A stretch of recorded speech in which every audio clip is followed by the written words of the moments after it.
Please tell me that I can't, that I won't, that I fail, that I'll never make it out, yeah. Please tell me all the bad, never good, fill my head full of every single doubt, yeah. Please say any negative thoughts, I pop off when I hear people say I cannot. I get off to the thought of proving everyone wrong, I won't stop to the top, so you better back off and get lost. I'ma stay loud, stay proud, never running out, never heading south, I'll be spreading out. All right, thanks for everybody who is joining us and anybody watching. I'm super excited to launch Habit Savage, the Habit Savage channel, and I'm even more excited to be doing it like this with a good friend of mine, Carlos, the Credit Assassin. And the reason why is because I think he embodies everything that we're trying to do at Habit Savage. So tune in and listen. I think this is going to be a really important story, especially because I believe that Carlos is on his way to great success. So Carlos, how you doing today?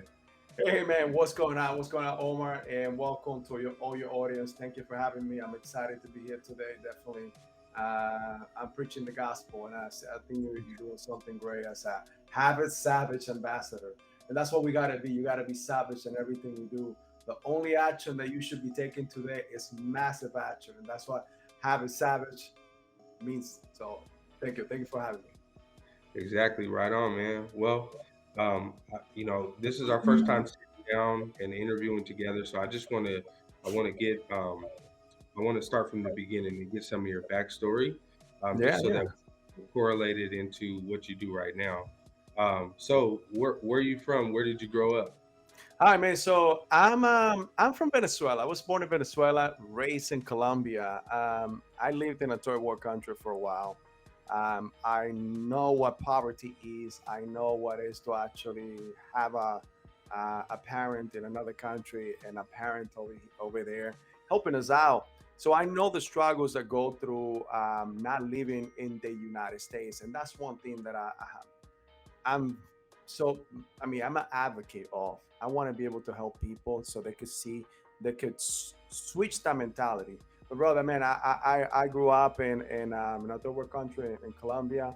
Things were not too good for us, but we were blessed enough to make it to the United States at age 16, and my brothers were and sisters were a little bit younger. But came here when I was 16. I lived in New York for a little bit, and then from there on, I used to play. So my background, I used to play baseball. So I played minor leagues. That was one of the things that I always wanted to do. That was my dream. But coming from also from a third world country, and also Spanish family, one thing that they want you to do is either a ball player, you're either gonna become a doctor or an attorney, one of those three. So the ball player, I couldn't do. I couldn't continue. I hurt myself. I dislocated my shoulder, and I messed up my rotator cuff. So I had to. The next best thing was to become a doctor, brother. I didn't like it at all. I did one semester. I said, "This is not for me."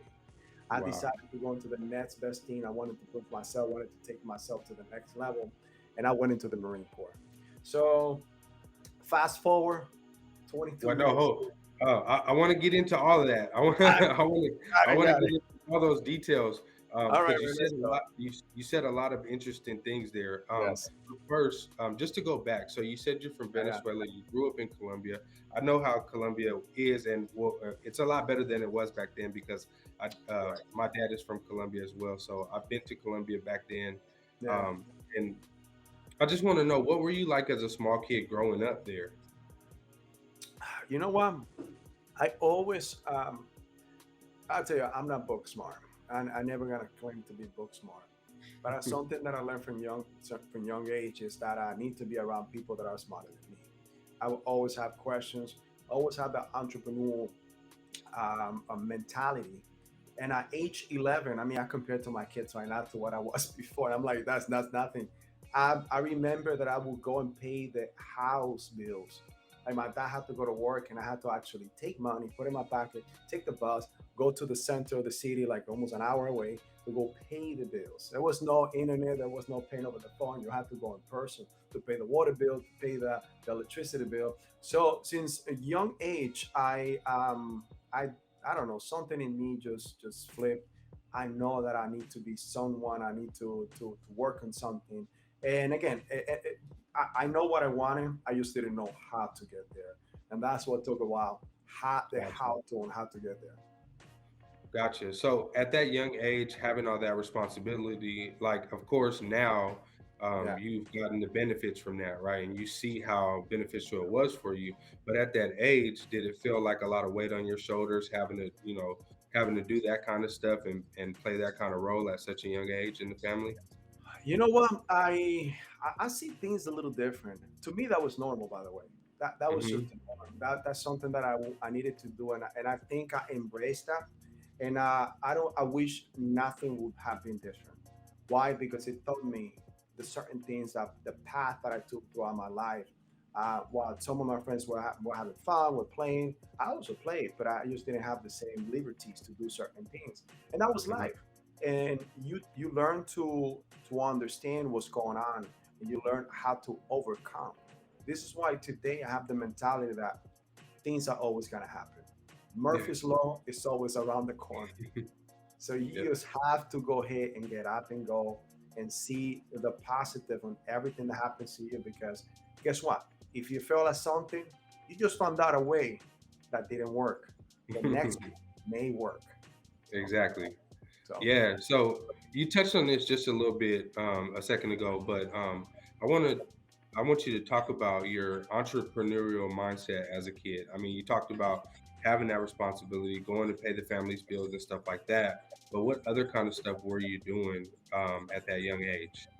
So at a young age, back in Colombia, what I used to do, there used to be a show about soccer. It was cartoons, and it was like at the Pokemon back then in Colombia. And I used Hmm. to collect these cards, and I used to resell them.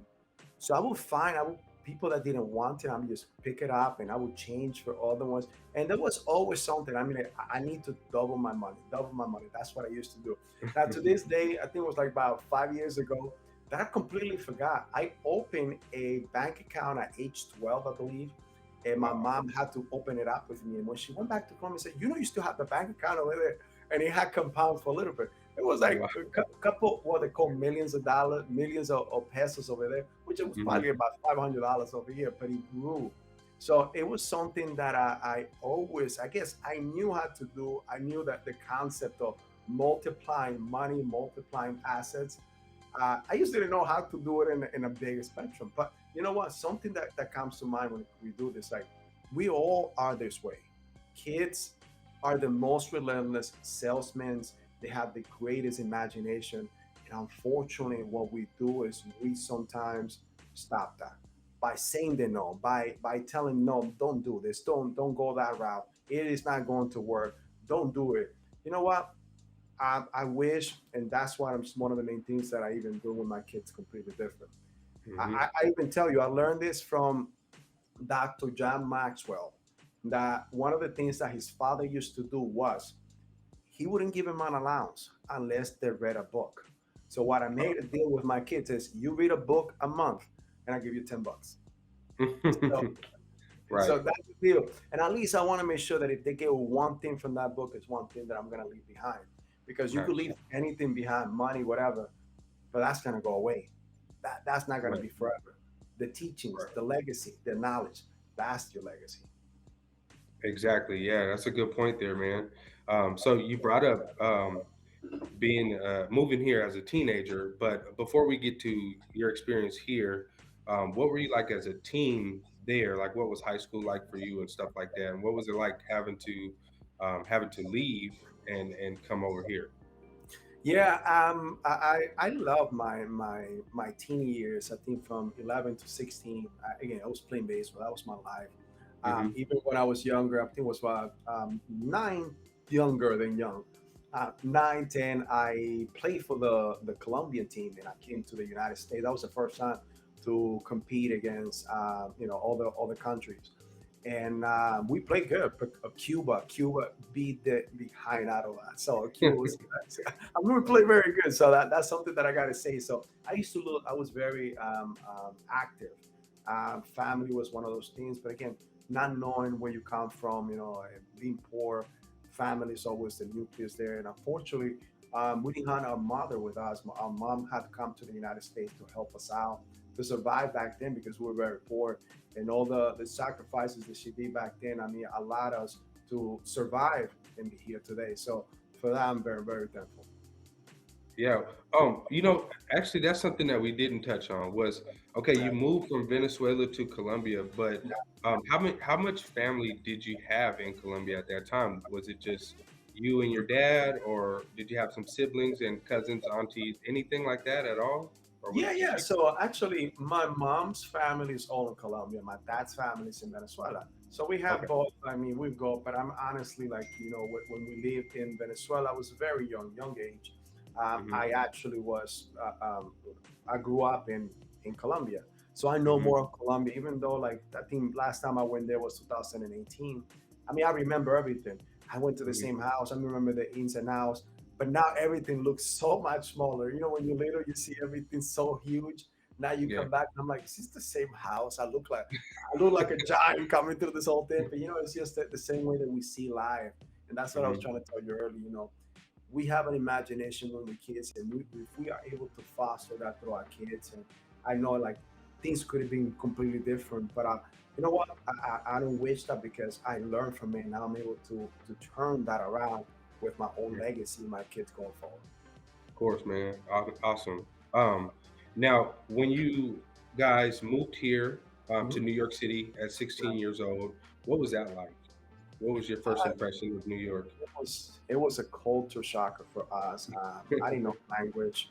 I had to learn English. I mean, I said that I was going to do everything and anything. I started going Hmm. to school, but I saw our family also struggling. So when we first got here, we were not in a good monetarily status. Let's put it that way. Hmm. We have welfare. Let me tell you something. Been in the military, never had PTSD. The only PTSD that I have is on Turkey. And I tell you what, funny story. Every Thanksgiving, we used to go around to all the soup kitchens, the churches, and we get turkeys. Wow. So at the end of Thanksgiving, we had turkeys 4 days in the Hmm. deep freezer, in the fridge. So we were eating turkey all the way to like almost January 4th, sometimes breakfast, lunch, and dinner. So to this day, offer me whatever you want but turkey. Yeah, Wow, man. Okay. All right. So, so you said you came here and you didn't know the language. How long did it take for you to adjust? Actually, I judge fairly quick. One of the Okay. main things I say, and I saw one of the weaknesses that I had back then. I couldn't communicate.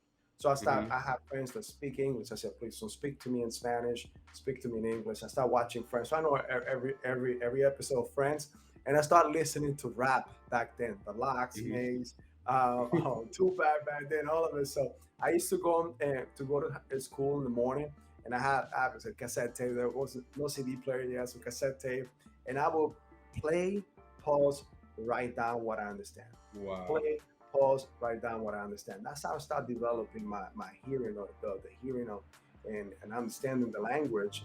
And that took me about a year or so to actually definitely start understanding, start speaking. I mean, and my accent is still stuck with me to this day, but I'm definitely I was able to learn grammar. I mean, today I have two masters. I even got my doctorates Wow. organizational leadership. So it is something that helped me, like applying myself back then and trying to Hmm. understand and learn the language helped me tremendously. Right on. Yeah, and I'm sure it helped that you landed in New York too, because there's other Colombians there, Yeah, there was a other lot of, Spanish-speaking people. Period. oh That you yeah, can talk to. All yeah. right. So, what did you do after high school? So what did I do after high school? So right after high school, I was playing baseball while in high school. That's when I got hurt. I couldn't continue. I went directly into college Hmm. to become a doctor. I wanted to become a plastic surgeon because of my family, but I quickly found out that wasn't for me. Right Okay. after that, yeah, quickly found out it wasn't for me. I finished that semester. I said, I want to go back to school for this. I just didn't want to go back to school. And I Mm. decided to go into the military. That was one of the things that my dad was a Marine, but back in Venezuela. So I wanted to follow the footsteps, but also prove myself that I was tougher than my dad. So I decided to go to the Marine Corps. I found out who was the toughest training, and I did it. So I went into the Marine Corps, and so I mean I don't want to steal your thunder. I went to the Marine Corps back then. Yeah, right on, man. Well, thank you Yeah, for serving. yeah, I Um, appreciate it. so how has your experience in the military helped you as an entrepreneur? It taught me discipline. Mm, That's one thing with a lot of entrepreneurs that they start something and they get the squirrel effect. Like a dog, you throw a ball and they see a squirrel, they forgot they were chasing a ball. Same thing. A lot of entrepreneurs are always chasing the shiny, beautiful thing, the let me make some money, the quick type of thing. It taught me discipline. It taught me to stick by certain things or whatever I wanted to do and follow through. That's one of the main things that I know, the follow through, the focus, that becoming hyper focused on something, and also something that I believe have helped me a lot is to disassociate certain things and not become so attached to them in business, because sometimes we believe like we're doing something, either energy or a product that you put together as an entrepreneur, and this is my baby, this is my baby. But sometimes our own ego and our own pride won't allow us to understand that we're doing the wrong thing and not listen to someone else and not be coachable, and you go to a hole that you keep digging. And the first rule of holes is, if you're on a hole, stop digging. So so that's one of the right. main things, that I did understand. And like, look, I sometimes it's hard as a man to also say I'm wrong, but I don't want to be in a room full of people where I am the smartest one. If Hmm. that's the room that I'm in, it is time for me to change room. I want to be the person that is learning within that room, and that's what I associate myself. Right on, man. Yeah, that's good stuff. So switching gears now into your current business. Got Um, it. what is your current business, and what service do you provide? Awesome, awesome. Okay, so our company, we are the Credit Assassin. So we provide the service which is called the 360 Business Vantage. Now, our Hmm. company help the small businesses and scaling businesses to obtain credit, develop and scale credit, and obtain funding within 90 days. Our system has helped many, many people right now. We just launched about 2 months and a half ago. We have helped more than 212 clients. We're talking about, man, we have a proprietary system. We develop a software which is take the person from A to C. You could be a starting business. And what we do, we help you get through everything that you need to do step by step when it comes down to your business credit, and allow you to not only develop the four legs of foundation, what we call business credit and corporate credit, but at the same time, we have a network of more than 3,000 lenders that will allow you to obtain credit either by unsecured business finances, loans, SBA loans, and there's many other means that we have, conventional and unconventional. Gotcha, man. That's a great service. This is really good for. This is stuff that people don't know, and how to build those assets, how to use other people's money. Like we hear so much about Correct. to buy assets and build businesses and things like that. So I want to dive into that some more. So Also, what kind of things does a person need to have in line before they come to you to get business credit? they don't need to have anything in line. You could be a Okay. new company or you could be starting a company. As a matter of Okay. fact, the easiest people to deal with is the people that are just starting a business. Why? Hmm. Because we could take you every step that you need to take in order to get there. Every step that you need to take in order to start developing. And that's the easiest people to deal with because they don't know, but they are coachable. The hardest people to deal with are people that have been in business for a while. That I understand they've been in business and they cash, they have no credit. And one of the main things you got to keep in mind is this: one out of three businesses will make it past the fifth year, and only 50% of those will make it to the 10th year. Yeah. So you need to make sure that's one of your legs of your business. Not only that, if you ever trying to sell your business and your business don't have credit, then that business is not valuable. Not only that, and something else that we teach our clients is that you need to learn how to exit, meaning exit your role within your company. If you are the Hmm. person that needs to be every single day making money for your business, then you have a job. And the time you sell that business, you're selling a job. And most investors don't want to buy a job. They want to buy a business that create cash flow. That's something that we all got to keep in mind. So this is what we do. We help people to develop that business credit that allows them to not only create the capital, so they could reinvest into the business and create the cash flow, the freedom, the generational wealth that they're looking for. That's awesome. And you touched on a couple of different points there. One being that your business, if you want your business to be sellable, that you need to have those things in line. Why is that important for people watching who don't know? Like Yeah, they might be thinking, well, what if I don't want to sell my business? But that's not the point. The point is to have a valuable asset, you need to have these things in line. But can you tell us why that's important of course. So to have a let's just sellable say business? you don't want to sell your business. I'm sorry, you don't want to sell your business, and you want to not only grow your company, you want to become a massive company that people could talk about. Now, Hmm. in order to become a massive company, uh, soon enough you're gonna have to have investors. You're gonna have to have lending. You're gonna have to have infuse of money, because if Yeah. cash flow by itself will not take you there, and that's not the smartest way to even do it. Yeah. Everybody could tell you you need to obtain debt. Debt is good because that debt allows your business, like the Googles, the Amazons, the Coca-Colas, they have cash to pay for everything that they have of money, but they are the one that obtain billions and billions of dollars in debt. Why they do it? What makes you so different? What makes us so different? So let's follow the same steps of the big companies that are doing it today, that are creating wealth, that are creating massive generational wealth for them, their family. And that's what we do, that we're trying to emulate. So what we do, we mimic, we manage, and we try to make it better.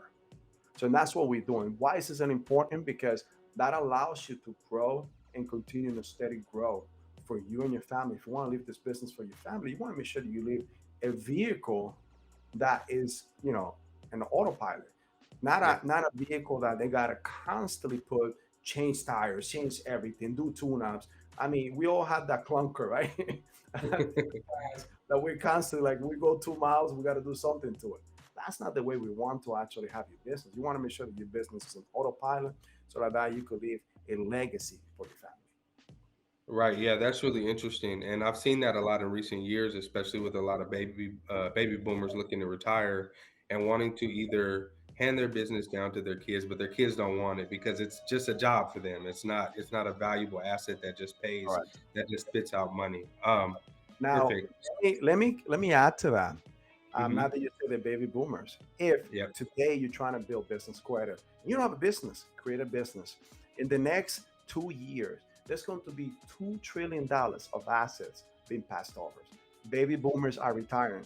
Business are gonna be sold, and they are gonna be sold on pennies on the dollars. And the best Yes. way for you to buy a business is by having business credit, because now you could go to the bank and obtain cash, obtain debt to buy a business, and now you could go forward. You don't have to start from the. I mean, I started business from the bottom up. It is not fun. It is a process that I wouldn't tell anyone to do it, but it's rewarding. You learn a lot. It's better for you to buy something that is already working and just make it better. So that's another reason why you should have business credit today. Absolutely, absolutely. So, you did touch on starting a business and why you wouldn't recommend it, but you've done so and you're having success. So, what is your typical day like? What does it look like for you? Oh, my typical day, man. I wake up at 5:30 in the morning.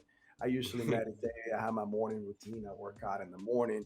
And one of the things is I start working from there. I check with my guys. I got kids.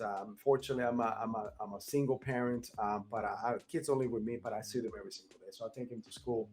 8:45, no matter what, once I take my kids, my team, we all meet. We have our morning rallies in which we talk about our wins, we talk Hmm. about the things that went right the day before, and we talk about certain KPIs and metrics that we need to meet for the day.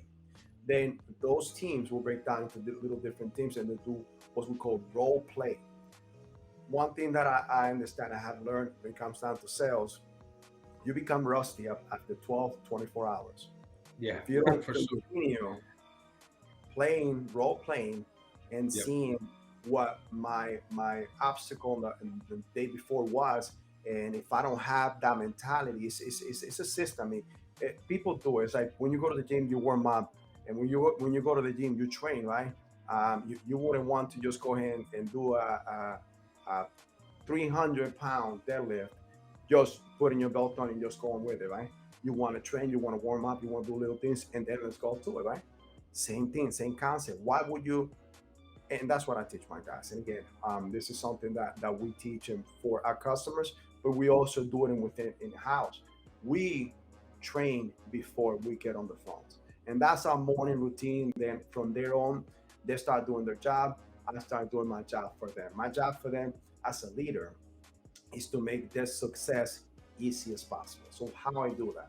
By getting online, by putting content out, by telling people what we do, how we do it, and teaching people, by getting in podcasts, by doing presentations, by talking to banks, by bringing new partners in, by getting training for them. So, all of those little things that will make the business a lot stronger, a lot fortified, and train them to be better. Because one of the things that we focus in our company in Credit Assassins is a PPF, professional, personal, and financial goals.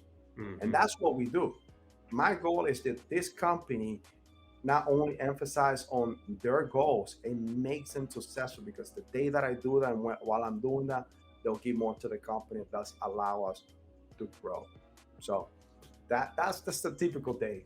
Every day we got curveballs. So Yeah, gotcha. No, but those yeah. you said some great stuff, especially pertaining to our audience, which is that routine. Mhm. That's the biggest thing, and that's basically what we like to talk about mostly here at Habit Savage. Is like Yeah. those habits, those daily things that you're doing are what's going to create your success. It's Correct. Yeah. so awesome. So, what would you say your biggest strength is in business, and what you tend to focus My biggest strength in business is knowing what I don't know on? and looking for that person that's going to help me out. Okay. I'm not prideful. I know that if I stuck in my little box, I'm Mhm. gonna hurt. My people are gonna hurt. My revenue is going to hurt. Everybody's gonna hurt. So that doesn't help anyone by me saying I don't know this. Let me find out we can fix it. Think about Right. this analogy. An astronaut goes into space, right? Mhm. An astronaut is never by himself. He has different teams helping Oh him yeah. through the whole process, from Yep. researching and coming back in, from landing and everything else. And he Mhm. needs to listen to each one of them on everything that he needs to do in order to be successful, right? Right. Think about it. You as an entrepreneur, you are an astronaut. You need to have Yep. your pockets of teams to make you successful. The day that you become prideful and your ego don't let you do, that's the day that you fail. As an entrepreneur, you can go any further. Yeah, that's a really good analogy, and it's so counterintuitive because what they teach us in school, throughout our whole lives is like if you ask anybody for help, they say, "Hey, get back over to your desk," and they teach us just how to be Yeah, solo. But I definitely understand that and can feel that. yeah, yeah. What would No. you say what would you say your biggest weakness is, and how do you overcome it? My biggest weakness, I would say, I've been working a lot on a lot of things, and I think sometimes it's not seeing my blind spots. Okay. And so how I overcome those is by having the conversation with my people and asking them to be honest with what they see my blind spots are. Hmm. Think about it. It's like when even in the military, what we do, we have what's called A drivers, because every once in a while when you're driving you may have rear view mirrors, but there's a spot that you don't see, that's your blind spot. But if you have somebody looking at you and telling you, hey, there's a car coming, you can avoid that crash. Same thing, I know, and I try to tell my people, look, let's put our egos to the side. Tell me if you see something wrong, because I'm going to tell you if something's wrong. I need you to do the same thing with me. And that's how I overcome that. And again, and that becomes also my strength, because then I know what I don't know, and that's how I know what I don't know fast enough to make changes and make the business and the ecosystem of Credit Assassins better. Okay. Awesome, man. And what I know that you're ever since I've known you, you've always been, even like when we're on at a seminar or Yeah. something like that, you always make time to exercise. Like, what role Yes. does physical fitness play in your life, in business, and everything? It plays a big role. And why is that? Because it keeps me focused on what I want to do. I love to feel the completion of actually finishing a workout throughout the day, Hmm. knowing that I did something for myself, doing like it's like fixing my bed in the morning. If I don't fix my bed in the morning and I look at it a couple times, it gets me mad. Same thing. If when I don't work out throughout the day, or when I work out in the mornings, it also gets me the same way. Like, okay, well, it makes me feel like, okay, I didn't finish something throughout the day. I need to go back to it. It keeps me mentally fit, mentally Hmm. focused, and it allows me to continue because now I feel so much better about myself. And again, we all love to feel better. We all have our down days, and we all sometimes don't feel 100%. Yeah. Working out does that for me. Allows me to release that stress. Allows me to clear my mind. Not only that, that is the time in which I listen to my books. If I don't Hmm. listen to something throughout the day, that's another thing that I have a KPI. We all within the company are supposed to be listening to a piece of content 15 minutes a day. Okay. And I'm able to get that report daily of all of my guys. And if they didn't do it, that's something that we need to address. And Yeah. that includes me as well as the Mental leader to follow fit. my example. Yeah. So that actually allows me the time to actually kill two birds with one stone. Awesome, man. That's great. Yeah. So last question before we wrap up is what impact do you want to have in the next 5 years? So the impact that we want to have in the next 5 years. So right now, in the next 3 years, one of the goals is to help at least 10,000 business owners to obtain at least $1 billion in lending. I want to be able to empower business owners to understand that credit is not taboo.